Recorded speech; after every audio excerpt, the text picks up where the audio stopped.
नमस्कार, आप देख रहे हैं आज तक। आपके साथ मैं हूं मीनाक्षी कटवाल। मुरथल में 21 फरवरी की रात को आखिर हुआ क्या? क्या मुरथल में 10 महिलाओं के साथ आंदोलन के नाम पर बदसलूकी हुई? क्या महिलाओं के साथ गैंगरेप हुआ? ये सवाल पहले से उठ रहे थे, लेकिन अब पहली बार कैमरे पर एक चश्मदीद ने बताया कि उस रात मुरथल में क्या कुछ हुआ था। इस चश्मदीद ने बताया कि मुरथल में उस रात का पूरा मंजर क्या था। आप खुद देखिए उस काली रात की हकीकत। आवाजें आ रही थी, बोल रहे थे लोग कि वो इधर बलात्कार करेंगे। अब किया भी है, उन्होंने बलात्कार भी किया है। अब नहीं कोई आएगी सामने तो नहीं आए तो बखरी बात है वो, है ना। तो उन्होंने मेरे सामने तो यही देखा कि हम तो भागकर अपनी जान बचाई उधर आके। तो 1 बजे से लेके 5:30 बजे तक हम उधर ही बैठे रहे। एक टेम्पू ट्रैवल थी पंजाब की, उसके भी शीशे तोड़े हुए थे। उसमें बैठ के 5:30 बजे फिर एक आई जी कि कौन SDM वगैरह 2 गाड़ियां लेके आए। जब वो आए तो उन्होंने देखा कि आओ भाई, आप अपनी गाड़ी ले लो, उठा लो, है ना। हम जब देख तो गाड़ियों के पास गए तो गाड़ियां तो जल चुकी थी हमारी, धुआं निकल रहा था बीच में से। नहीं, उसने नहीं, वो तो ऐसे शॉट उसको लगा कि वो तो बस ऐसे रह गए कि ये हुआ तो हुआ कैसे। शीशे टूटते थे, चीखें, टायर फटते थे, सभी सारी रात ऐसा कुछ ही हुआ। तो वो बोली कि अब की बार मैं तो अब कभी नहीं मैं इंडिया आऊंगी। एक थी, 2 लेडीज और थी उधर, वो नंगे पैरी थी, उनके गले में चुन्नियां भी नहीं थी बेचारी की। वो बोलती कि हमारे तो पासपोर्ट, हमारे सब कुछ वहीं पे रह गया, हमने अब हम कभी भी इंडिया नहीं आएंगे। एक लड़की थी, वो मेरा ख्याल कैलगरी से बोलती कि एडमिंटन से बोलती थी कि वहाँ से आई हूँ मैं, कि मैं पहली बार आई थी कनेडा, अपने गाँव में आई थी, अपने गांव देखने आई थी, लेकिन मैं अब कभी भी मैं इंडिया नहीं आऊँगी। मैं तो उधर जाके सभी को बताऊँगी कि इंडिया जाना नहीं कभी भी। तो वो रो रही थी, नंगे पैर, एक ठंड ऊपर से किसी के। लेकिन वो ढाबे वाला वो सिगा तो जाट ही था वो, पर इतना बंदा बढ़िया था वो ना बेचारा, उसने सभी की हेल्प की। बोला कि आप सुरक्षित हो, कोई बात नहीं। बहुत बातें आ रही हैं कि महिलाओं के साथ हुआ है, कोई बात नहीं, लेकिन ऐसा है सर, जिनके साथ हुआ है अगर वो तो सामने आए तो फिर ही है, कौन आता है। हमारे मुल्क में क्या होता है, अगर मैं भी बोलूँगा मेरे को भी डराएंगे, धमकाएंगे, मारेंगे। इधर इंडिया में तो ऐसे ही चलता है, आपको भी मालूम है। सच बोलने वाले को तो सज़ा मिलती है। आपने कुछ देखा है? नहीं, मैंने देखा नहीं, मैंने तो सिर्फ भागते लोग देखे हैं या चीख चिहाड़ा अपनी। फिर तो उधर तो अपनी अपनी जान की पड़ी थी। जब मेरे मगर भागे, वो पत्थर मारे, मैं छोटी सी बेटी जब उठा के लाया उसको, तो मैं तो सिर्फ वही था कि ये हुआ तो हुआ क्या है। नहीं, मासी ने ऐसा थी, आवाज़ें आ रही थी जब जो लड़कियां उधर, वो बंदे जो बच के आए थे वो बोल रहे कि हमारी लड़कियां हैं, वो उधर नहीं हमारे को मिल रही, उठा के वो ले गए, उधर को ले गए। तो मासी बोलती थी जो लेके गए को ऐसे तो लेके नहीं गए हैं, उनके साथ रेप हुए हैं, सब कुछ हुआ है, लेकिन कोई बोलने को तैयार नहीं, डर के मारे तैयार नहीं। ये नहीं पता क्या बात है, लेकिन मासी तो रो रो के बोल रही थी। वो आई थी अपने बुजुर्ग, उसके माँ बाप हैं, उसको देखने आती है उधर से, कैलिफोर्निया में है, वो बस चलाती है स्कूल की। वो बोलती थी कि उसको अब की बार मैं इंडिया नहीं आऊँगी, चाहे मेरे माँ बाप मर जाएँ, उनको ऐसे ही छोड़ देना, लेकिन मैं इंडिया नहीं आऊँगी कभी भी। क्या अब भी उसका कल फ़ोन आया था कि वो बोलते कि उसको इतना शौक लगा, डॉक्टर बोलते अभी तो बस नहीं चला सकती। वो बोलती मेरे को ऐसी चीखों की आवाज़ें, शीशे टूटते, सभी कुछ कहती मेरे को ऐसे कान में पड़ते। 1-1:30 बजे से लेके 5 बजे तक उन्हें पूरा गुंडा नाच किया, जो किया था, जो 84 वाला कांड था वो ही था। तो 12 बजे पुलिस ने उधर से जाम खोला कि बोले कि रास्ता साफ हो गया, आप लोग जा सकते हैं जिन्होंने जाना है।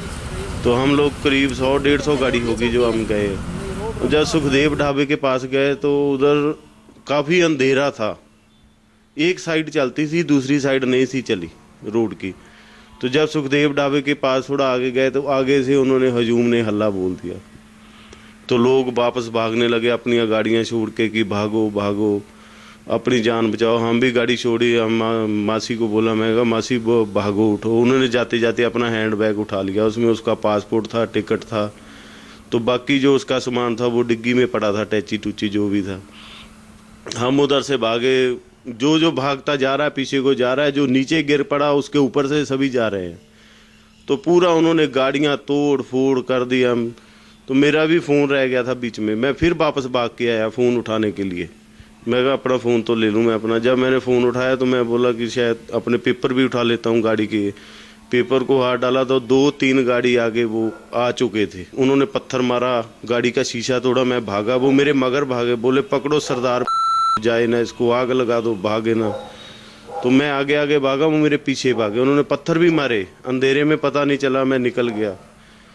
तो जाते जाते एक इतनी सी बच्ची छोटी सी रह गई थी, किसी की पता नहीं किसकी होगी वो, तो मैं उसको भी उठा के ले गया जाते जाते। जब मैं गया सुखदेव ढाबे से आगे एक ट्रकों वालों का ढाबा, मेरे को नाम नहीं उसका मालूम, तो उधर सभी 200-250 परिवार इकट्ठा हुआ था। ये पहला मौका है जब कोई चश्मदीद इतने खुलकर सामने आया, वरना आज तक जो भी लोग वहां मौजूद थे उनके लबों पर ताले लगे हैं। कल तक जो दबी जुबान से दरिंदगी के किस्से बयां कर रहे थे, आज वो सब खामोश बैठे हैं।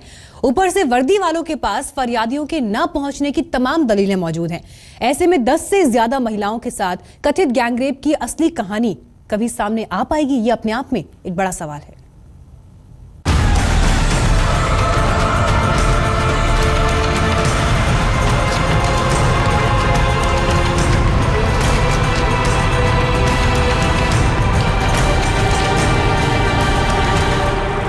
कहते हैं जुर्म की दुनिया में कई बार सुराग जो कुछ बयान कर जाते हैं, खुद अपनी आंखों से सब कुछ देखने वाला चश्मदीद भी वो सब बयान नहीं कर सकता।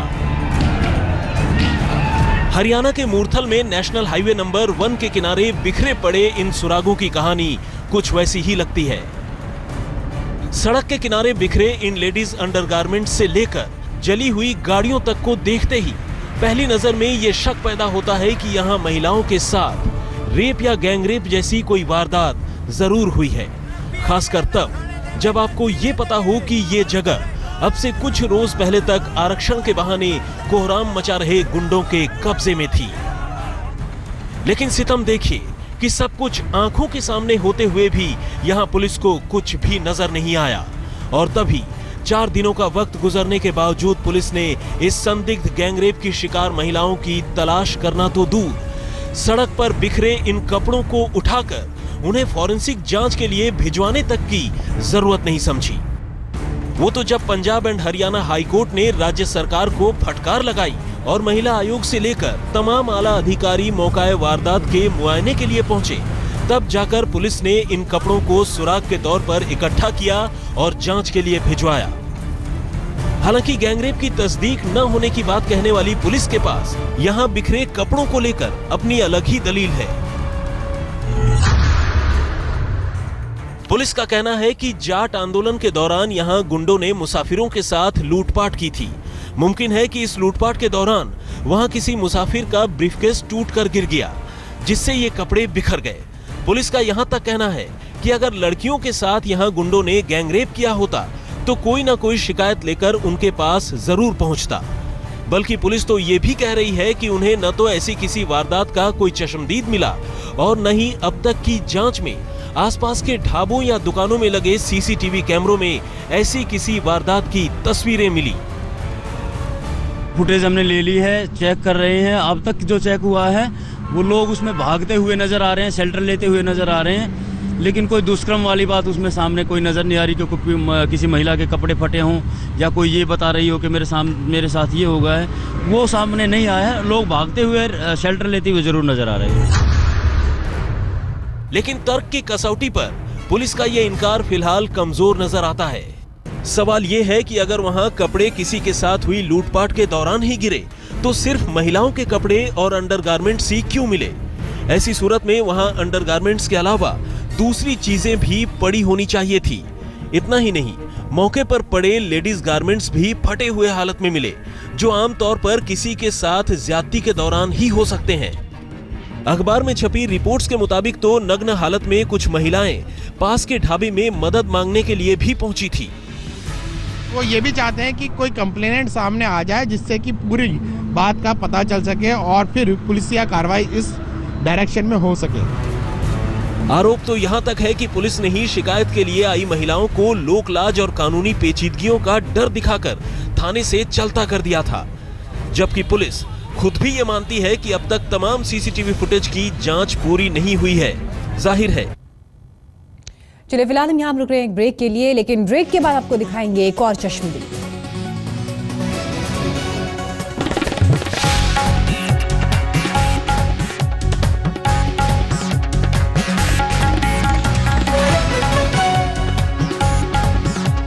सोनीपत के मुरथल कांड की एक और आप बीती आपको सुनाते हैं। एक जोड़े की आप बीती जो उस वक्त मुरथल से गुजर रहे थे।